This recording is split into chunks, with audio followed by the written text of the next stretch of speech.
Do you guys remember the greatest Yu-Gi-Oh game on the Game Boy Advance? If not, you will after today's video.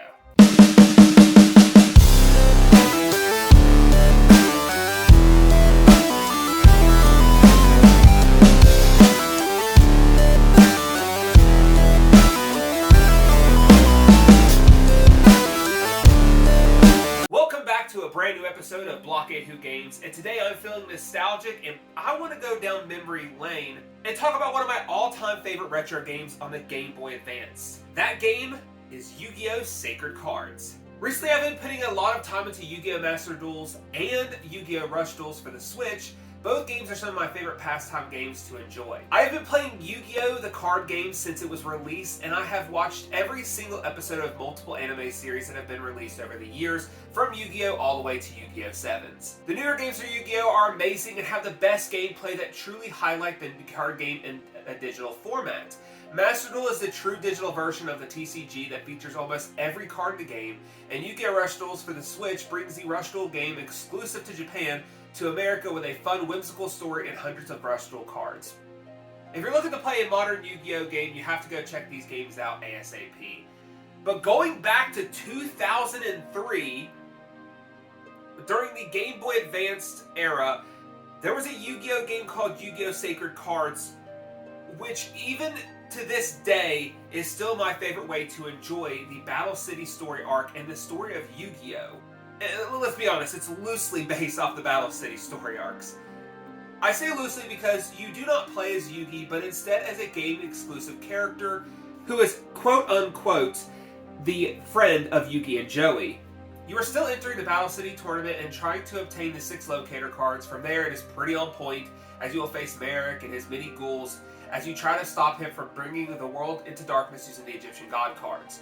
You can duel characters like Joey, Yugi, Kaiba, Merrick, Rex, Weevil, Mai, and pretty much all other characters that made an appearance in Battle City. The biggest change in this story is you defeat Yugi and then you have to stop Merrick yourself after beating him and collect all 3 Egyptian god cards and then start back over from right before challenging Merrick, so you never actually get to use the Winged Dragon of Ra. Unlike the other 2 cards, obviously Tormentor and Slifer, you unlock them before Merrick and you get to use them, but unfortunately, as soon as the game ends and credits roll, it brings you back to right before you beat Merrick. So you really don't get to use the Winged Dragon of Ra, ever.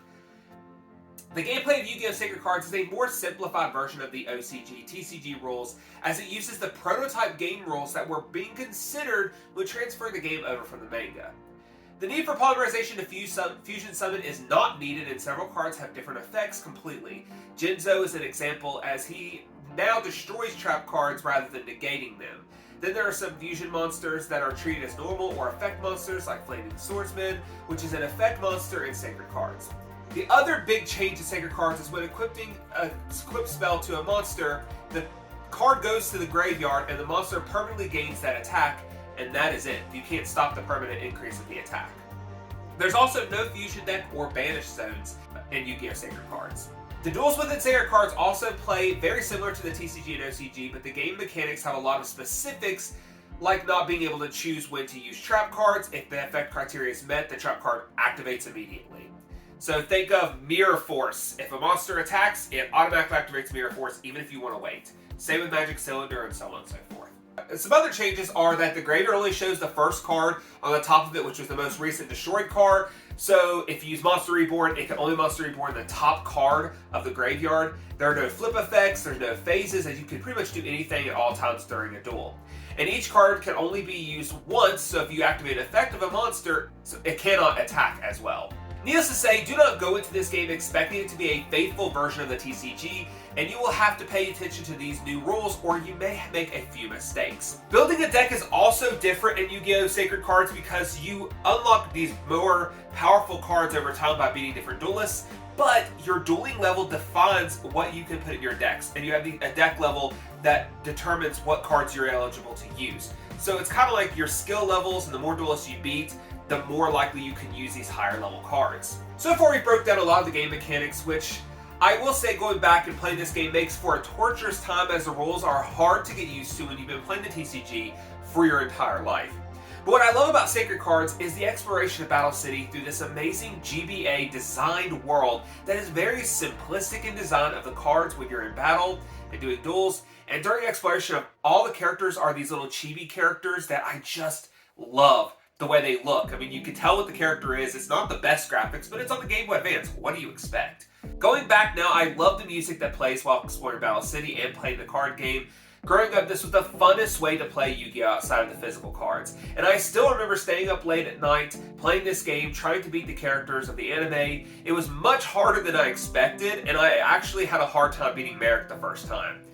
Night times was a blast because I got to relax in bed and just lay and play Game Boy games and Game Boy Advance games. And Yu-Gi-Oh! Sacred Cards is probably the game I played the most at night. Even after beating the game, I just love going back and replaying and facing different opponents and finding them out through the map again. And sometimes I even restarted the game completely because I just loved playing Yu-Gi-Oh! Sacred Cards so much. And you know, this was back then when replaying video games was something I could do.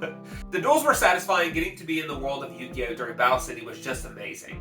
I would love to see Yu-Gi-Oh! Sacred Cards be brought to the Game Boy Advance service on Nintendo Switch, which I've already talked about in a previous video, so if you haven't heard my opinions on that, you can just go ahead and check that video out.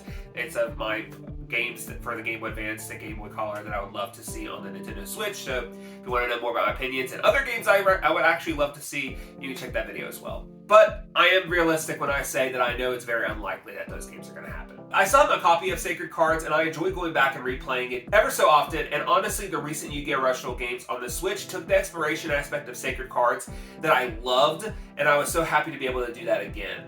Exploring the world of Yu-Gi-Oh! Is such a simple feature, but it is what I loved about Sacred Cards, and dueling against Yugi and Kaiba and Mai and Joey and all those characters were just so much fun. Also, if you were able to get a copy of the game, but it was a physical copy and not a port off of the internet, you could get these 3 promo cards with it, which were the staples of physical copies of Yu-Gi-Oh! Games, because pretty much every physical copy of Yu-Gi-Oh! Came with a special 3 cards inside of it. And the Sacred Cards was no different in this because it included the cards Perfectly Ultimate Great Moth, Roryoku, and Negate Attack. I probably still have mine somewhere around here.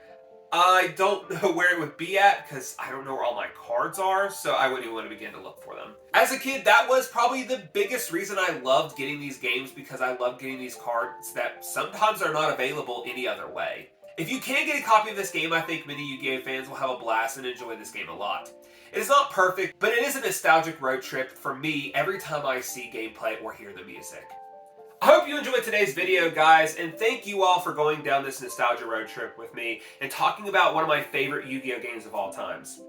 And if you liked this video, please like this video right now and let me know so I can continue to make more of these videos, because I personally enjoy going down and just breaking down my love and enjoyment of retro games and going back and remembering these video games, because when I started to do this video, I wasn't sure if I was going to like doing this because I've just done list videos. I just had a blast sitting back and just thinking about retro games in a complete retrospective of what it was like to play, how enjoyable it was, being realistic at times, because yeah, this game, especially with Yu-Gi-Oh! Sacred Cards, it is very hard to play and it might not do so well nowadays compared to some of the other games that you could play.